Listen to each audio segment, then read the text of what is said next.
Toujours dans votre émission, vous êtes formidable. On a retrouvé Aurélie Lamy. Aurélie, elle est préparatrice cérébrale. Est-ce que tu es un grand sportif, un sportif de haut niveau? Un quoi? Un sportif de haut niveau. Je comprends pas. Un sportif de haut niveau. Non, je n'ai pas compris. Non, parce que d'habitude, c'est les sportifs de haut niveau. Mais c'est pas grave, ce sera un Mathieu de haut niveau. C'est ça. Et ben, je suis ravie de t'accueillir, Mathieu, Merci. de haut niveau. Je sais que tu t'apprêtes à accueillir un enfant. Tout à fait. Voilà. Et je me suis dit, eh bien, on va parler de son enfant intérieur. Ah. Parce qu'au final, j'ai vu qu'il y a plein de publications dessus. Finalement, on en parle un peu partout. Mais je suis. Voilà. Qu'est-ce que c'est que l'enfant intérieur? Comment ça se manifeste? Et comment le soigner? Pourquoi? Je vais vous expliquer. Parce que avant d'accueillir un enfant, plus on est solide à l'intérieur de soi et moins on lui transmet des choses. Je me suis dit donc que le parallèle pouvait être intéressant. Alors l'enfant intérieur, c'est quoi? Globalement, on reprend un peu l'idée des trois cerveaux, en tout cas des trois types d'aptitudes cérébrales.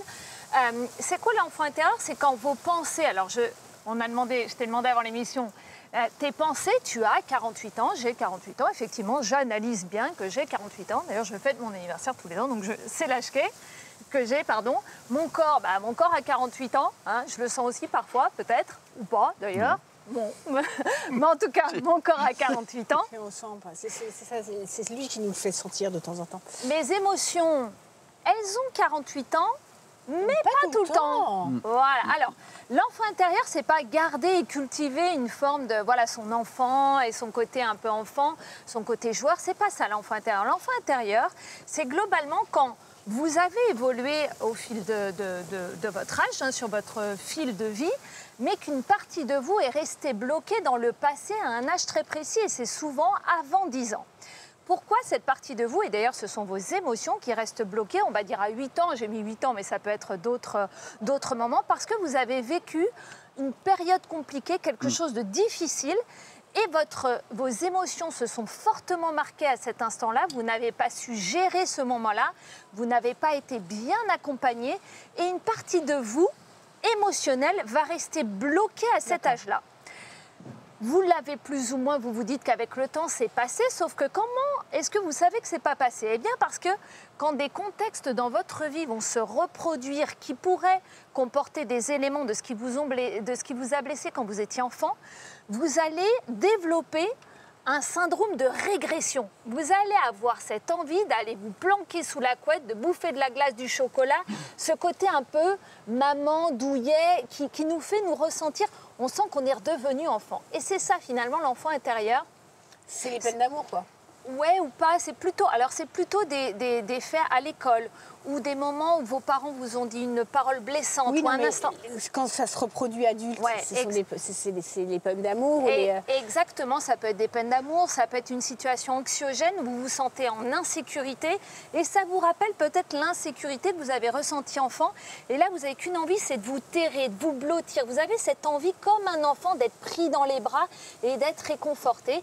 Eh bien, c'est là que se manifeste votre enfant intérieur.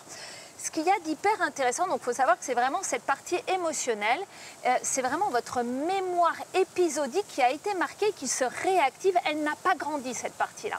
Alors la question c'est comment faire grandir cette partie-là? Alors d'abord il faut l'identifier, identifier tous ces moments où vous avez ce besoin de régression. Et surtout, ce dont je voulais vous parler aujourd'hui, c'est d'une technique qui s'est vraiment spécialisée sur ça. C'est vraiment le fait de soigner, le soin de la mémoire émotionnelle, c'est le reparentage. Alors le reparentage, ça se fait avec un professionnel du reparentage.